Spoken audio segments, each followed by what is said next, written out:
America को समझौते पर रखना होगा कायम, ये कौन कह रहा है? पेजेश्कियान ने सख्त संदेश दिया है। ईरान अमेरिका टेंशन पर इस वक्त की बड़ी डेवलपमेंट है कि अमेरिकी राष्ट्रपति डोनाल्ड ट्रंप ने कहा है कि मिडिल ईस्ट में और ईरान के कहने पर ईरान पर जो संभावित हमला था उसे टाल दिया गया।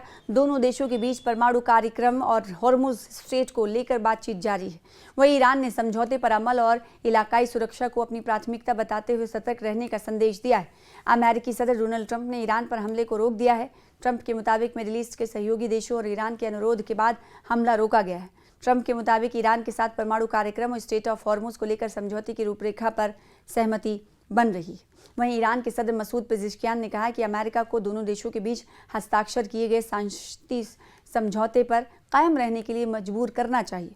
उन्होंने सोशल मीडिया प्लेटफॉर्म एक्स पर एक पोस्ट में लिखा कि MOU पर ईरान की सुप्रीम नेशनल सिक्योरिटी काउंसिल के सदस्यों के बीच एक राय है। मीडिया रिपोर्ट्स के मुताबिक पेजेश्कियान ने कहा कि उनका मानना है कि MOU भविष्य में ईरान के विदेशी संबंधों का केंद्र बिंदु होगा। उन्होंने कहा कि हमें दुश्मन को उस बात पर मजबूर करने की कोशिश करनी चाहिए जिस पर उसने दस्तखत किए हैं। इस MOU से मुल्क, इलाके और हमारे साथियों की सुरक्षा बेहतर होगी। इस बीच ईरान के कार्यवाहक रक्षा मंत्री सैयद माजिद इब्न अल रज़ा ने रविवार को यानी इतवार को कहा कि तेहरान हर दुश्मन की धमकी को वास्तविक और गंभीर मानता है। उन्होंने इसे महज मनोवैज्ञानिक युद्ध करार दिए जाने को खारिज कर दिया। अल रज़ा ने सोशल मीडिया प्लेटफॉर्म एक्स पर लिखा कि हम ना तो सरप्राइज होंगे और ना ही इनएक्टिव रहेंगे। हम धमकियों को अपनी तैयारी बढ़ाने, अपनी रोकथाम क्षमता मजबूत करने और अपनी ताकत विकसित करने के आधार के रूप में इस्तेमाल करते हैं।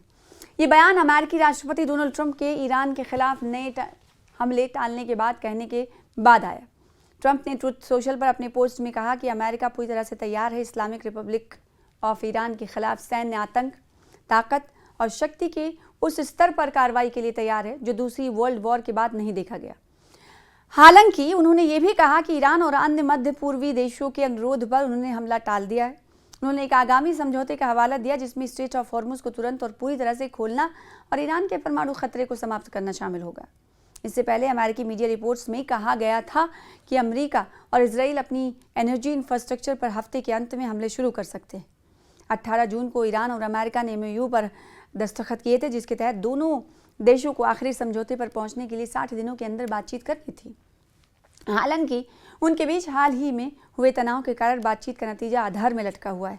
अमेरिकी सेना ने पिछले महीने ईरानी ठिकानों पर कई हमले किए। उनका कहना था कि ये हमले स्टेट ऑफ हॉर्मुज में जहाज़ों पर ईरानी हमलों के जवाब में किए गए थे और इनका मकसद कमर्शियल शिपिंग को धमकाने की ईरान की क्षमता को कम करना था। ईरान ने इस इलाके में अमेरिकी सैन्य बेस और जगहों को निशाना बनाकर मिसाइल और ड्रोन हमले किए थे।